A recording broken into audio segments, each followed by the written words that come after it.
Man, it feels good to be back. I'm back from Nashville, Tennessee. It was a great work trip, but it is good to be home. I think it's time for a weekly startup.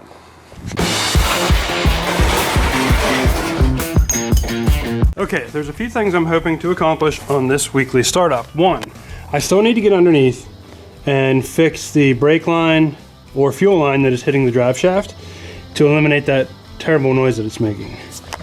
Once we do that, we will back it out, clean the garage out, and then we might take it for a quick spin just to see if that fixing the brake line, fuel line, whatever, eliminates that terrible noise that it makes. So let's see if we can do that reasonably quickly here.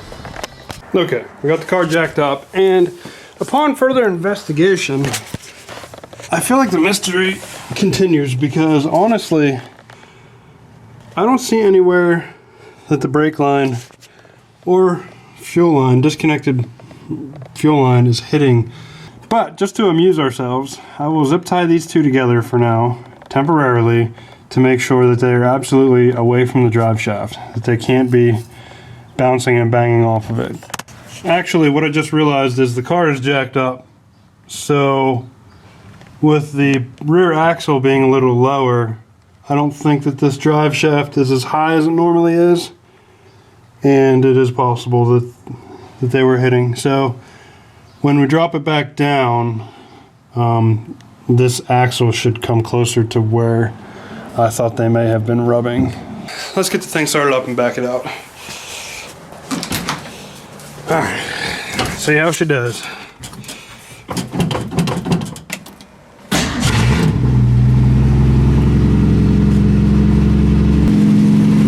Got her.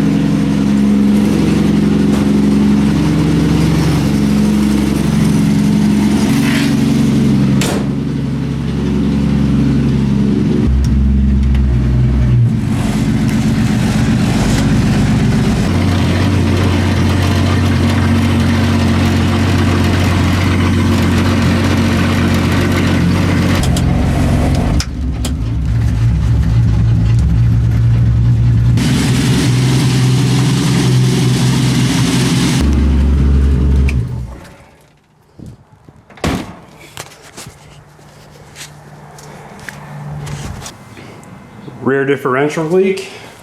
Penny seal's leaking back there.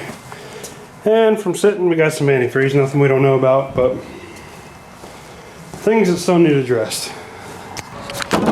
My leaf spring bushings finally showed up from CJ Pony Parts, which I ordered on Cyber Monday. And that was the reason why I never dropped the rear end out of the bottom of the car. One of the reasons why I never dropped the rear end out of the bottom of the car and redid it, because that is one thing I would like to do. There is not a proper U-bolt or a leaf spring bolt on the driver's side, and things are a little bit misaligned, which is why I think that this side sits higher. But now that we do have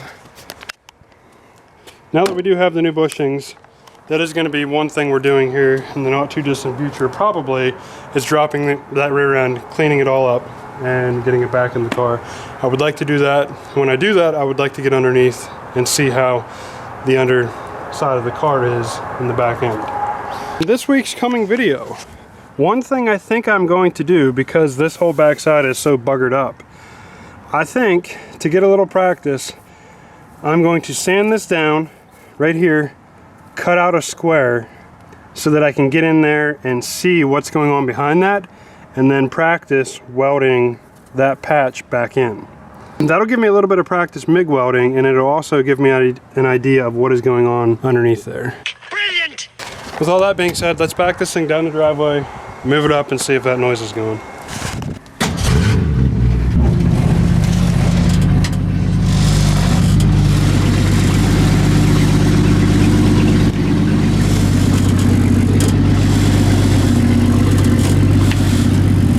Alright, let's see what this drive shaft does.